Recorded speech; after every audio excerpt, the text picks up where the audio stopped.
As a tribute to the early 007 flicks, Bond will be driving an Aston Martin, a car not designed for ice capades. That Aston Martin originally cost about $250,000, but we've spent nearly $200,000 modifying them by putting our own racing engines in and gearboxes, which we could only use on the ice lake, otherwise we could never achieve what we went for out there.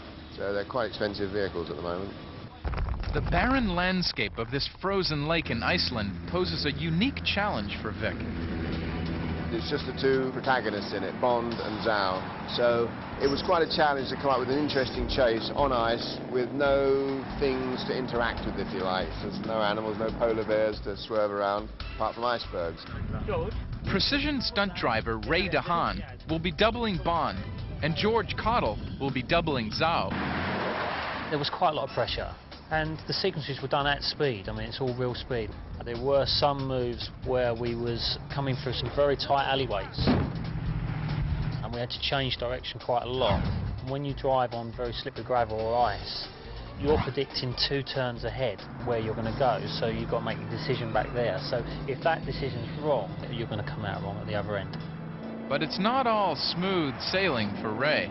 We had one mishap where, I'm not going to make excuses, I hit an iceberg basically, and we wrote off a car, and I had 4 days off with severe concussion. But yeah, that's the nature of the game really. With a car chase in the can, Vic determines that the 10-inch thick ice on the frozen lake is too thin to do car flips.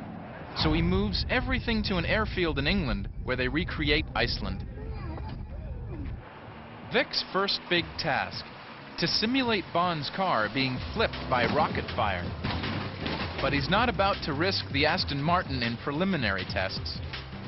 It's critical it landed on its roof, didn't roll too far, didn't go half over. It has to land straight on its roof, slide in a dead straight line. We'd covered the ground with the silicone so that it was very slippery. It would slide along on its roof. And because a stunt like that, there's quite a lot of damage to the car. So it's not something we can just do over and over again. So it's worth spending those extra hours so that we get it right the first time. I think the car disappears less. You feel it's underneath it, lifting it. It's only a touch. Yeah. Yeah, it feels it's kicked you up in the air. Yeah. That's what the whole idea is supposed to be, yeah. Now, their preparation will be put to the real test. The pipe ramp is bolted to the ground and greased down to reduce any friction on the car. We'll line the car up to the ramp. It's about 4 inches in from the driver's side wheel, which I'll be touching the ramp with. Then it's a matter of holding onto the steering wheel, and it's a bit of a bumpy ride.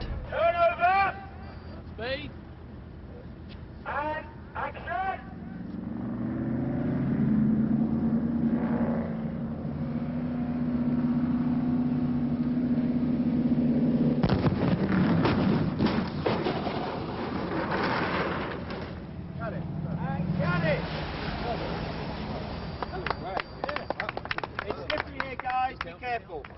It's slippery here.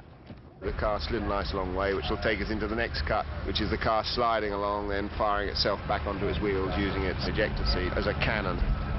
A towing mechanism and a small explosion flip the car back onto all fours. Perfect. Wonderful. Okay.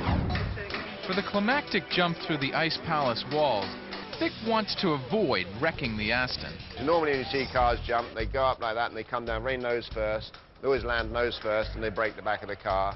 Then you cut to another angle and the car's zooming down the road all nice and level again. Obviously you've changed the car, which is a cheat that I try to avoid if I can.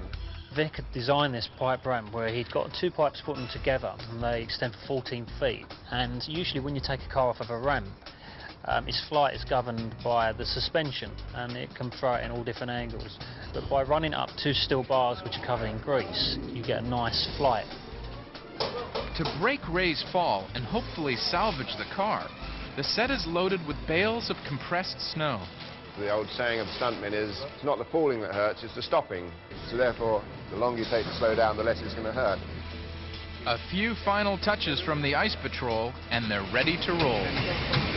That was 60, yeah? Yeah. Right. And turn over! Speed! And action! 5, 4,